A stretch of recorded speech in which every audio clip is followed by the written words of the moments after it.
The weekend was shaping up to be exactly what my family and I needed. After a grueling couple of weeks at work, burying myself in spreadsheets and navigating office politics, all I craved was peace. My wife, Sarah, and our two kids, 8-year-old Maya and 6-year-old David, were making the most of the sunshine. Sarah was lounging by the pool with a book, occasionally dipping her toes in to cool off. Maya was practicing her cartwheels on the lawn, her laughter echoing through the yard, while David was engrossed in building the most elaborate Lego fortress I'd ever seen. I was manning the grill, the aroma of seasoned chicken filling the air, a welcome distraction from the mundane. This was my slice of heaven, the reward for all the hustling and bustling of everyday life. We had worked hard to build this life, this home, this haven, and I cherished every moment within its walls and beyond. The house itself was a testament to our hard work. We had bought it a few years ago, drawn to the large backyard and the promise of a place where our kids could run free. The pool was the centerpiece, a sparkling blue oasis that had been the scene of countless summer memories. Fences, tall and sturdy, bordered the property, providing a sense of security and privacy, boundaries that were clearly defined. We were good neighbors, always willing to lend a hand or share a smile, but we also valued our personal space. I believed in treating everyone with respect, regardless of their background, their beliefs, or their Karenness. Our neighborhood was generally quiet, a mix of young families and retirees. Most people were friendly and kept to themselves. But there was always an exception to the rule, wasn't there? And in our case, that exception lived right next door. Karen. From the moment she moved in, she had made her presence known. There was always some complaint, some perceived slight, some violation of her self-proclaimed neighborhood code. The way we parked our cars, the length of our grass, the volume of our music. Everything was subject to her scrutiny and displeasure. We had learned to ignore her, to brush off her petty grievances, but there was always a sense of unease, a feeling that she was just waiting for an opportunity to pounce. I glanced at the security cameras I had installed around the perimeter of the property. After a few minor incidents, a disappearing garden gnome, a mysteriously flattened flower bed, I decided to invest in a system. It wasn't just about protecting our property. It was about protecting our peace of mind. Little did I know how valuable that investment would soon become. The chicken was nearly done, the kids were getting hungry, and the sun was beginning its slow descent, painting the sky in hues of orange and pink. I was about to call everyone for dinner when I heard a strange noise coming from the back gate. It sounded like scraping? A metallic clang followed, and a feeling of unease washed over me. Something wasn't right. I told Sarah I would be right back before making my way over to solve the mystery. Whatever was happening, our peaceful weekend was about to be disrupted. Leaving, the grill unattended for a couple of seconds, I strolled casually towards the back gate, trying not to betray any sign of alarm. My heart rate was increasing, but I didn't want to scare the kids or worry Sarah. As I approached the gate, the scraping sound became clearer, more insistent. Peeking through a gap in the wooden planks, I couldn't believe my eyes. There was Karen, our ever-delightful neighbor, wielding some kind of bolt cutter, attempting to sever the lock that secured the gate. Her face was contorted in a mask of concentration, her brow furrowed with effort. I saw the metal of the lock begin to bend and buckle. I took a deep breath, trying to compose myself. I wanted to approach the situation calmly, rationally. But a surge of anger was building within me. This wasn't just about a broken lock. It was about a blatant disregard for our property, our privacy, our boundaries. I pushed the gate open, startling her. The bolt cutters slipped from her grasp, clattering to the ground. She whirled around, her eyes widening in surprise, her face flushing a deep shade of red. "Joshua! What are you doing here?" she stammered, trying to regain her composure. "I should be asking you that question, Karen," I replied, my voice calm but firm. "What exactly do you think you're doing with those bolt cutters and my gate?" She puffed out her chest, adopting her usual air of self-importance. "Well, I was just trying to get your attention. The gate was locked, and I needed to talk to you." My eyebrows shot up in disbelief. "You needed to talk to me? So, your solution was to break into my property? Don't be ridiculous, Joshua. I wasn't breaking in. I just needed to borrow your pool." "Borrow my pool?" I stared at her, dumbfounded. Surely I hadn't heard her correctly. "Borrow my pool? Karen, are you serious? You're trying to break into my backyard to use my pool?" She nodded, as if it were the most natural thing in the world. "Yes, I'm having a little get-together with some friends, and I thought it would be the perfect place to host it. Your pool is so lovely, and mine is, well, it's not quite up to par." I couldn't believe the audacity. She was casually admitting to attempting to break into my property to throw a party, without even asking. "Karen, I don't know what to say. This is unbelievable. You can't just break into my backyard to use my pool. It's private property. It's our home." Her demeanor shifted. The faux politeness disappeared, replaced by a steely glint in her eyes. "Oh, come on, Joshua. Don't be selfish. It's just a little party. What's the big deal? Besides," she added, leaning in conspiratorially, "I was going to bring you and your family some of the leftovers." The bribe was almost insulting. "No, Karen. The answer is no. You are not using my pool. Now please leave my property and replace the lock you just broke." Her face twisted with anger. "You're being unreasonable, Joshua. Completely unreasonable. I'm warning you, if you don't let me use the pool, I'm going to have to call the authorities." I scoffed.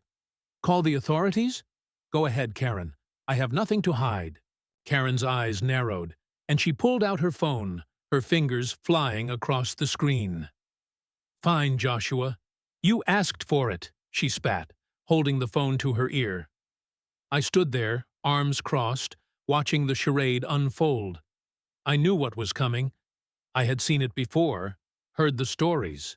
The weaponization of privilege, the manipulation of the system. It was a familiar tactic, one that sent a chill down my spine. "One. What's your emergency?" came a voice from the phone's speaker. Karen's voice dripped with false distress. "Yes, I'm calling to report a harassment and a potential violation of an agreement. My name is Karen Miller, and I'm at her address. My neighbor, Joshua Harley, at my address, made some promises regarding access to his property. Promises he's now reneging on, and he's threatening and harassing me when I try to discuss it with him. I feel unsafe." I couldn't help but roll my eyes. Harassment? Threats? It was a complete fabrication. "Ma'am, can you please elaborate on what this deal exactly was?" the 911 operator asked on the speaker. Karen replied, "Well, Joshua had told me a few days ago that I could use his swimming pool to host a party for an event I was holding this weekend because my pool was getting renovated. I had told all my friends who are coming over about this, and now he is completely denying this deal that we had." My blood began to boil. She was spinning this whole thing in a way that made me out to be the bad guy, the liar, the aggressor. I wanted to interject, to set the record straight, but I knew it would only make the situation worse. "Ma'am, we're dispatching officers to your location to investigate. Please remain calm and cooperate with them. the operator said. Karen ended the call with a smug look on her face. There, Joshua. The police are on their way. They'll see things my way. They always do. I shook my head, a mixture of anger and disbelief washing over me. You're really going to go this far, Karen? You know this is a lie. You know you're trying to manipulate the situation. She just smiled, a cold, calculating smile that sent shivers down my spine. We'll see who they believe, Joshua. We'll see. I knew I had to act fast. I ran inside, grabbed my phone, and accessed the security camera footage. I downloaded the clips showing Karen attempting to break into the gate, her conversation with me, her 911 call, everything. I needed to have concrete evidence to counter her lies. As I waited for the police to arrive, I couldn't help but feel a sense of injustice. Here I was, a law-abiding citizen, being falsely accused by someone who was clearly in the wrong. It was a stark reminder of the inequalities that still existed, the biases that still permeated society. But I wouldn't back down. I would fight for my rights, for my family, for my peace of mind. The flashing lights of the police cruiser cut through the late afternoon sun, casting long shadows across the lawn. Karen stood at the edge of her property, a picture of aggrieved innocence waving the officers over. I took a deep breath, steeling myself for what was to come. This was it, the moment of truth. Two officers approached, their faces impassive. One was a young woman, fresh out of the academy, while the other was an older man, his face etched with years of experience. They listened attentively as Karen launched into her version of events, painting me as a hostile neighbor who had made false promises and was now harassing her. I could see the young officer's brow furrow slightly as Karen spoke, but the older officer remained stoic, his gaze unwavering. After Karen finished her spiel, the older officer turned to me. Mr. Harley, is that an accurate account of what happened? I shook my head. No, sir, it's not. It's a complete fabrication.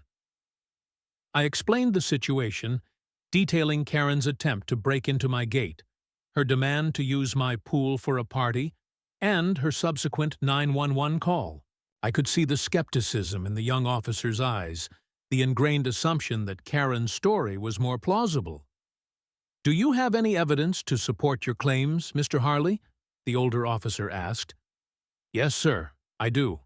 I have security. Camera footage that clearly shows Ms. Miller attempting to break into my gate with bolt cutters. It also captures our conversation and her 911 call. The officers exchanged glances. We'll need to see that footage, Mr. Harley. I led them inside, my heart pounding in my chest. This was my chance to prove my innocence, to expose Karen's lies. I pulled up the video on my computer, showing the officers the clear, unedited footage of Karen's actions.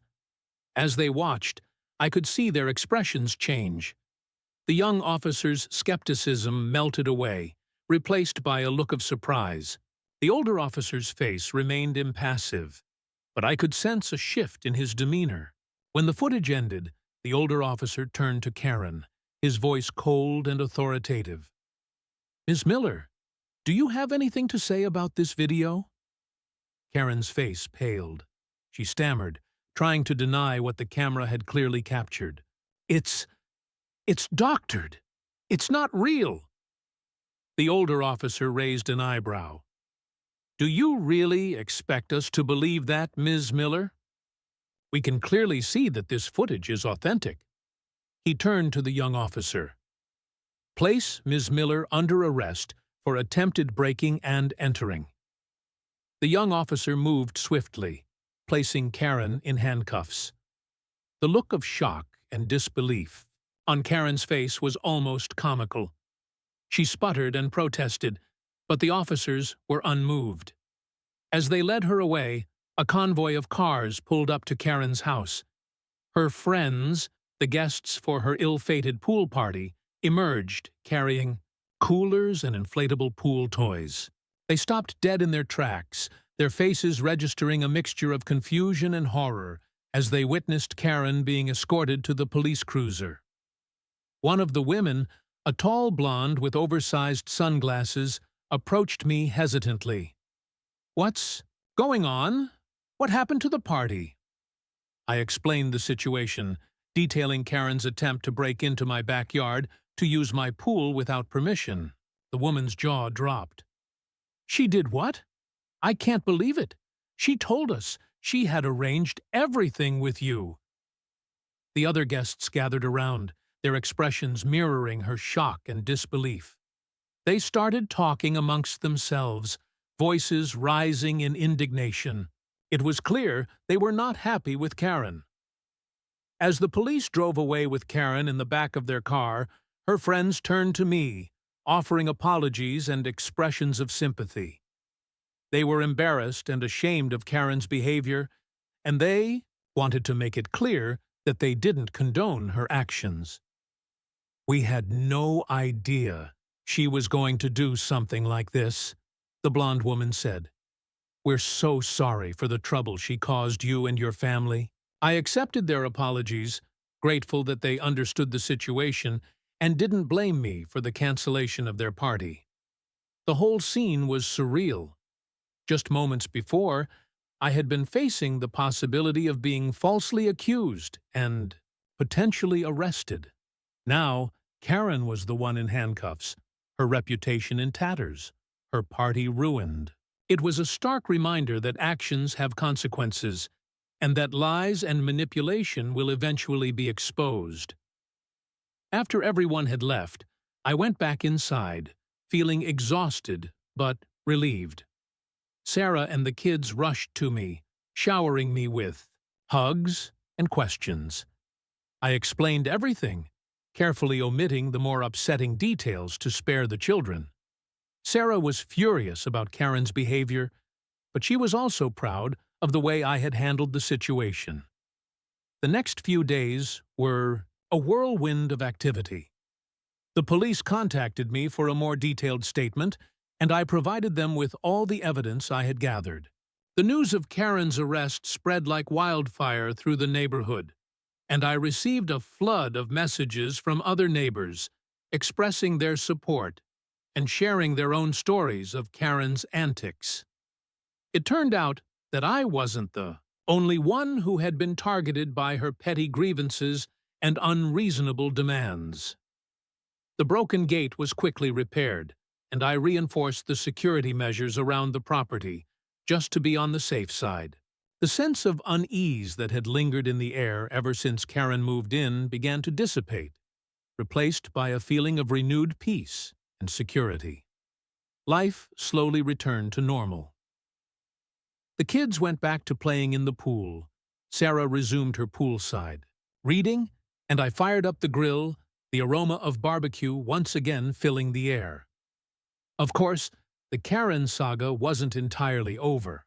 The legal proceedings were still pending, and I knew I would likely have to testify in court. But I wasn't worried.